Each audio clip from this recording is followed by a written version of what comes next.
할렐루야. 네, 오랜만에 뵙습니다, 여러분. 준비 기간이 좀 오래 걸렸고요. 여러 가지 이야기를 할 게 많지만, 그냥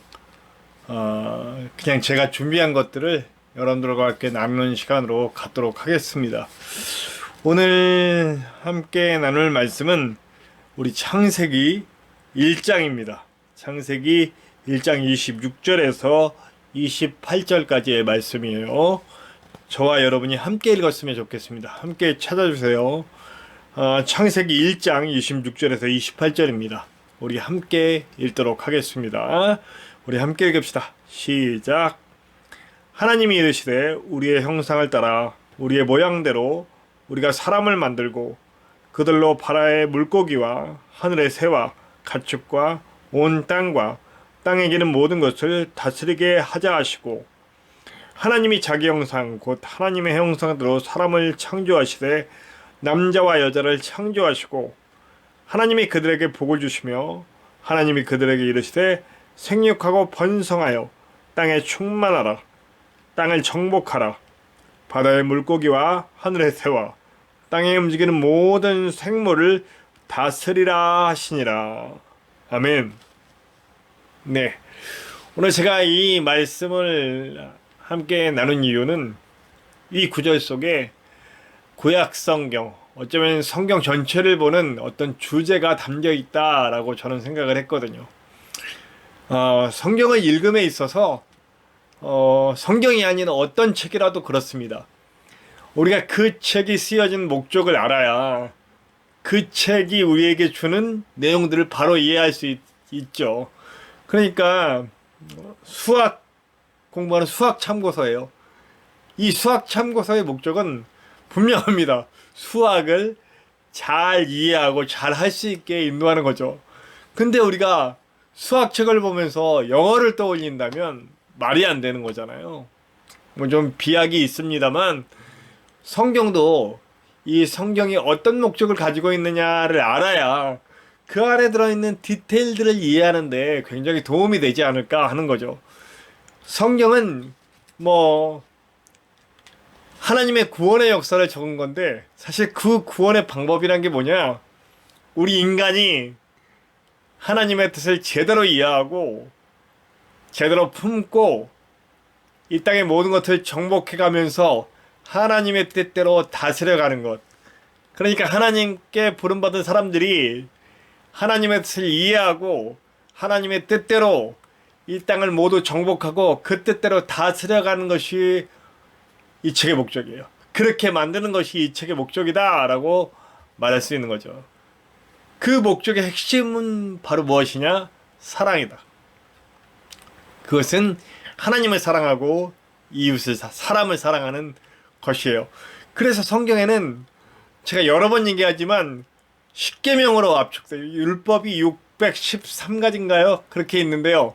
네, 그 600가지가 넘는 율법들을 다 축약을 하면 십계명이 돼요.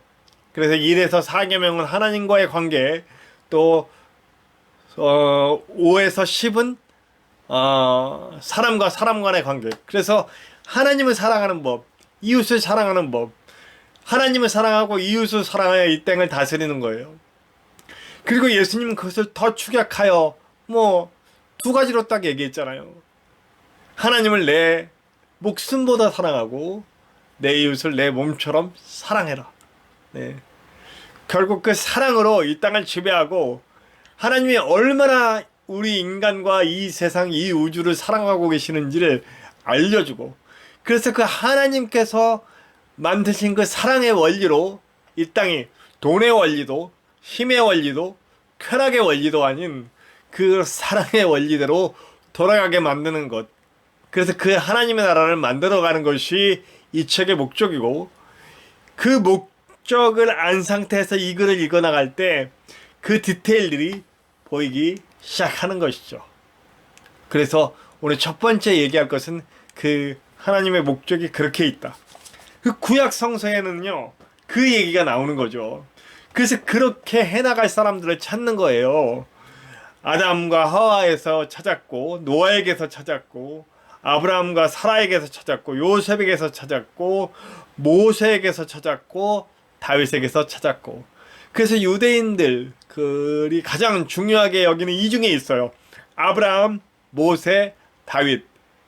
이 세 사람을 어떤 그런 하나님의 뜻을 이뤄낸 사람이라고 여기고 그들의 후손임을 굉장히 자랑스럽게 여기죠. 자, 그러나 여러분, 이들이 성공하진 못했죠. 모세, 아브라함이 그나마 좀 가깝게 이뤄냈다라고 볼 수 있지만, 아브라함도 이뤄낸 건 아니죠. 모세가 이뤄냈나요? 다윗이 이뤄냈나요? 아니죠. 특별히 모세, 다윗 같은 경우에 허점도 많이 노출됐고요.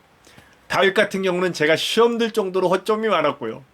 실수도 많았고, 사람도 많이 죽였고, 정말 해서는 안 되는 행동도 너무 많이 했고, 그렇잖아요. 다 실패해요. 그래서 그 이야기가, 그 바톤이 어디로 넘어갑니까? 신약으로 넘어갑니다. 그 신약에 누가 계십니까? 예수 그리스도가 계시죠. 자, 여러분, 이런 이야기예요. 그러니까 구약 성경에서 제가 첫 번째 여러분들과 드리고 싶은 얘기는, 우리는 구약 성경을 읽을 때 반드시 이걸 알아야 돼요. 하나님이 이거를 왜 쓰셨는가? 그리고 이글이 어떤 방식으로 이 목적을 이뤄가는가? 목적은 다시 한번 말씀드리지만, 이 땅에 하나님이 얼마나 인류를 사랑하시고 구원하기를 원하시는지, 그리고 하나님의 사랑의 원리로 이 땅이 돌아가길 원하시는지, 그리고 인간은 하나님의 형상을 따라 지음받아서 이 땅을 그 하나님의 목적대로 정복하고 다스리는 역할을 해야 된다는 거죠. 그거를 못하고 실패하는 역사가 어쩌면 구약이라고 볼 수 있습니다. 오늘은 첫 번째 시간으로 이 얘기를 했고요. 이제 앞으로 뭐 한 번이 될지 두 번이 될지 하다 보면 나눠지겠죠. 오늘도 사실은 이거 한 번에 다 끝내려고 그랬는데, 제가 길게 영상 안 만들려고 그래요. 10분 이내, 10분 뭐 7, 8분 정도의 짧게 하는 영상으로 딱딱 끊어서 만들려고 그러거든요. 그럼 오늘도 벌써 7분이 지나가고 있어요. 그래서 오늘은 여기서 마칠게요. 우리 첫 번째, 성경을 읽는, 이거 모두의 방법이 아니라 제 방법이에요. 예, 제가 이해하고 제가 성경을 읽는 방법을 여러분들께 소개해드리는 거예요. 목적을 알아야 한다. 그 목적은 이 땅에 사랑이라는 원리가 제대로 적용돼서 사랑의 원리가 지배하고 사랑의 원리가 다스리는 그런 세상을 이루길 원하시고, 그것을 위해서 하나님의 형상을 따라 지음받은 우리가 그 일을 해야 한다는 것. 그걸 전제 조건에 놓고 성경을 읽어가기 시작합시다. 우리 다음 시간에 또 뵙시다.